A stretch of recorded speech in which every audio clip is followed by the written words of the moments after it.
నమస్తే, this is Sourya. Welcome to our channel. ఈ రోజు మనతో పాటు సీనియర్ జర్నలిస్ట్ దాము బాలాజీ గారు ఉన్నారు. వారితో మాట్లాడారు. నమస్తే సార్. నమస్తే. సార్, ఎన్నో కేసెస్ డీల్ చేయాల్సిన అడ్వకేట్ హత్య గావించబడింది. అది కూడా వాళ్ళ సొంత బ్రదర్ చేతిలోనే అని చెప్పేసి అన్నారు. సార్, అసలు ఏంటి సార్, అంటే మోటో ఏంటి, ఎందుకు హత్య చేయాల్సి వచ్చింది సొంత సిస్టర్ ని?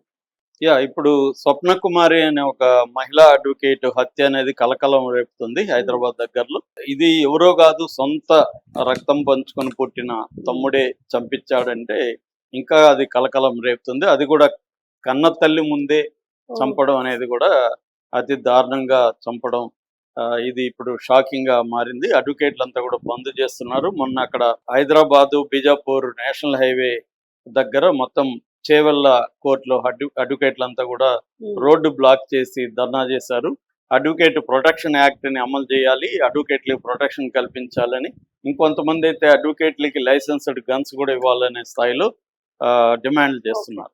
అసలు ఏంటి, ఈ అమ్మాయిని ఎందుకు చంపారు, ఎవరు చంపిన తమ్ముడే, తమ్ముడు సొంత తమ్ముడు ఎందుకు చంపాడు, రెండోది అమ్మాయి చాలా యాక్టివ్ అని, సెన్సిటివ్ గా ఉంటదని, అనేక కేసుల్లో కూడా చురుగ్గా తీసుకొని చేస్తుందని చేవెళ్లలో ఆ అమ్మాయి కొలీగ్స్ కూడా చెప్తున్నారు. గతంలో కూడా అమ్మాయికి భద్రతకు సంబంధించి అనేక సార్లు థ్రెట్లే కాకుండా అటాక్స్ కూడా జరిగాయని, అక్టోబర్ లో ఒకసారి ఒక ట్రాక్టర్ అమ్మాయి స్కూటీని గుద్దిందని అప్పుడు కూడా పోలీస్ కంప్లైంట్ ఇచ్చింది ఆమె. అట్లాగే నవంబర్ లో ఒక బ్లూ కారు ముడిమాయల గేట్ అని అక్కడ స్కూటర్ను గుద్దిందని, తర్వాత మొన్న జనవరి 12 బుల్డోజరు ఆమె మీదకి వచ్చిందని. సో ఈ 3 రకాల సార్లు ఆమె మీద 3 సార్లు అత్యాయత్నం జరిగిందని పోలీస్ స్టేషన్ లో, ఇటు చేవెళ్లలో ఇటు మైనాబాద్ లో 2 పోలీస్ స్టేషన్ లో కూడా కేసులు పెట్టింది. పోలీసులు విచారించి ఈమె చెప్పిన దాంట్లో ట్రూత్ లేదని, సాక్ష్యాలు లేవని వాళ్ళు కేసును పక్కన పెట్టేశారు. రెండోది, నా ప్రాణాలకి ముప్పు ఉందని ఆమె చెప్పినా కూడా పోలీసులు సరిగా స్పందించలేదని ఇప్పుడు ఆమె కొలీగ్స్ అడ్వకేట్స్ ఆరోపిస్తున్నారు. సో అసలు ఏం జరిగింది, ఎందుకు చంపాడు తన అనుకున్నప్పుడు, యాక్చువల్గా వీళ్ళ నాన్న లేడు, వీళ్ళిద్దరు పిల్లలు, వీళ్ళమ్మ వెంకటమ్మ, వీళ్ళకి 10 ఎకరాల భూమి మేనాబాద్ దగ్గర ఉందన్నమాట. ఆ భూమిని వాళ్ళమ్మ ఏం చేస్తుందంటే సమానంగా పంచకుండా, కొడుకు కాబట్టి ఈ అబ్బాయికి 6 ఎకరాలు ఇచ్చింది, కూతురికి 4 ఎకరాలు ఇచ్చింది. సరే, కూతురు ఏమి గొడవ చేయలేదు. సరే 4 ఎకరాలు నాకు చాలులే అని చెప్పి ఆ 4 ఎకరాలని ఆమె కొంత చదును చేసి దాంట్లో 1 ఎకరా అమ్ముకుంటే తనకి కొంత డబ్బులో వస్తుంది తను అని, ఆ ఎకరా దర్శనని ఒక అతని దగ్గర కొంత అడ్వాన్స్ తీసుకొని దర్శన్కి అమ్మడానికి ఆమె సర్వే చేయడం, దాన్ని చదువు చేయించడం, రోజు ఈ మధ్య ల్యాండ్ దగ్గరికి వెళ్తుంది. వాళ్ళ అమ్మ కూడా ఈ అమ్మాయితోనే ఉంటుంది, ఇద్దరు కలిసి వెళ్ళడం అలా చేస్తున్నారు. మొన్న బుధవారం కూడా అలాగే మార్నింగ్ అరౌండ్ 9:30కి పొలంలోకి వెళ్ళి దర్శన్తో కూడా వెళ్ళారు. అమ్మ ఉంది, దర్శన్ ఉన్నాడు, సర్వేయర్లను పిలుచుకుపోయి సర్వే చేయిస్తూ ఉన్నారు. సడన్ గా ఒక కారు వచ్చింది. కారులో నుంచి వీళ్ళ తమ్ముడు రాజు, ఇంకొంతమంది ఒక 4 దిగారు. దిగి రాగానే వాళ్ళ రాజు రాళ్లు తీసుకొని అమ్మాయిని దాడి చేశారు. రాళ్లతో కొట్టేసరికి అమ్మాయి పడిపోయింది. పక్కన వీరేష్ అని ఈ రాజు వాళ్ళ ఇంటి పక్కన ఉంటాడనమాట. ఆ వీరేష్ కత్తి తీసుకొని అమ్మాయి పీక్ కోసేశాడు. సో అతి దారుణంగా 4, మొత్తం 5 మంది అబ్బాయి, వీళ్ళే మొత్తం పక్కింటోడు తెలిసిన వాళ్ళే. వీళ్ళ డ్రైవరు, రాజు డ్రైవర్ గణేష్ అంతా వీళ్ళు తెలిసిన వాళ్ళే. వాళ్ళ అమ్మ ఉంది, దర్శనం ఉన్నాడు, అంటే కొనే అతను ఉన్నాడు, సర్వేయర్లు ఉన్నారు. అందరి కళ్ళ ముందే అటాక్ చేసి రాళ్లతో కొట్టి ఆమెను గొంతు కోసి అతి దారుణంగా చంపేసి పారిపోయారు. సో ఇప్పుడు వాళ్ళమ్మ కంప్లైంట్ ఇచ్చింది. దాని మీద పోలీసులు రంగంలో ఎదిగారు. రాజుని, అతని డ్రైవర్ గణేష్, తర్వాత పక్కింటి అతను వీరేష్, గొంతు కోసిన అతను వీరేష్, ఆ తర్వాత శివ, సందీప్, వీళ్ళని ఇప్పుడు అరెస్ట్ చేశామని పోలీసులు చెప్తున్నారు. సో ఇది ఏంటంటే, రాజు వీళ్ళ బ్రదర్ ఎవరైతే ఉన్నారో అతను రియల్ ఎస్టేట్ చేస్తాడు. ఇక్కడ ల్యాండ్ వచ్చేసరికి, ఈ ల్యాండ్ మైనాబాద్ దగ్గర ఉన్న ల్యాండ్ ఏంటంటే ఇది వాల్యుబుల్ ల్యాండ్ అనమాట. హైదరాబాద్, వికారాబాద్, శంకరపల్లి కారిడార్ పడింది. దాని తర్వాత ఓఆర్ఆర్ దగ్గరగా ఉంది. ఇటు ఎయిర్పోర్టు అన్ని కూడా ఐటీ ఇండస్ట్రీస్, SCZ ఇవన్నీ దగ్గరగా ఉన్నాయన్నమాట. అందువల్ల ల్యాండ్ వాల్యూ విపరీతంగా పెరిగిపోయింది. ఎస్ఎఫ్టీ 5,000 నుంచి 10,000 వరకు కూడా ఉందని చెప్తున్నారు. దాంతో అక్కడ డిమాండ్ బాగా ఏర్పడింది. ఇతను రియల్ ఎస్టేట్ కదా, ప్రతిదీ తనకి మనీ రూపంలో కనబడుతుంటది. రెండోది ఇంకొక 5-6 ఏళ్లలో అది డబుల్ త్రిబుల్ కూడా అయ్యే అవకాశం ఉంది. సో అందుకని ఇతనికి ఏంటంటే 4 ఎకరాలు ఇవ్వడం ఇష్టం లేదు చెల్లికి, అక్కకి 2 ఎకరాలు ఇస్తే చాలు అనేది ఇతను గొడవ. ఇది 5 ఏళ్ల నుంచి గొడవ జరుగుతుంది వీళ్ళిద్దరి మధ్య. ఆల్రెడీ కోర్టులో కూడా సివిల్ తగాదాలు ఉన్నాయి. ఇప్పుడు ఆ అమ్మాయి కూడా ఏముంటుంది, నువ్వు గాని గొడవ చేస్తే నాకు అసలు ఈక్వల్ గా వస్తుంది, ఎందుకంటే హిందూ సక్సెషన్ యాక్ట్ వారసత్వ చట్టం 1956 తర్వాత 2005లో అది సవరణ కూడా అయింది. సో 2005లో జరిగిన సవరణ ప్రకారం హిందూ వారసత్వ చట్టం ప్రకారం సగం ఆస్తి నాకు రావాలనేది ఆమె అడ్వకేట్ కదా. దాంతో ఇతను ఏం ఆలోచించాడంటే, ఈ అడ్వకేట్ ఎప్పుడైనా ఈ పాయింట్ పెట్టుకొని మేము వెళ్తే మనకు వచ్చిన 6 ఎకరాల్లో కూడా 2 ఎకరాలు వెళ్ళిపోతాయి.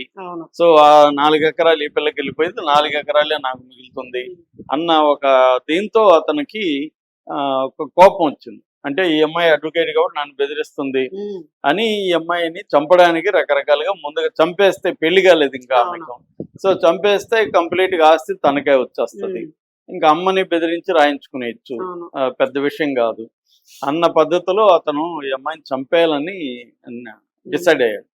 సో అందుకనే 3 సార్లు అటెంప్ట్ కూడా చేశాడని, తనే చేయించాడనేది ఈ అమ్మాయి ఆరోపణ. కానీ పోలీసులు ఏమంటున్నారు, ఆయన డీసీపీ చేవెళ్ళ డీసీపీ యోగేష్ గౌతమ్ కూడా మీడియాతో మాట్లాడారు.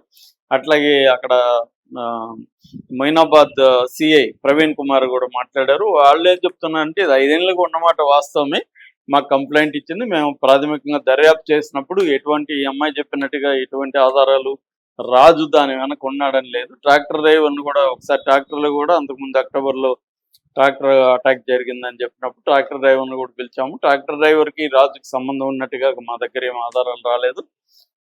మేము అన్ని విచారిస్తే అతను యాక్సిడెంట్గా అనుకోకుండా తగిలింది సార్, నాకేమీ హత్య చేయాలని ఏం లేదంట డ్రైవర్ చెప్తున్నాడు. సో ఈ అమ్మాయి భయపడి ప్రతిదానికి ఊహించుకొని చెప్పినట్టుగా మాకు అనిపించింది, మేము వదిలేసాము, దాంట్లో ఆధారాలు లేవు కాబట్టి మేము దాన్ని పర్సూ చేయలేదని అతను చెప్తున్నాడు.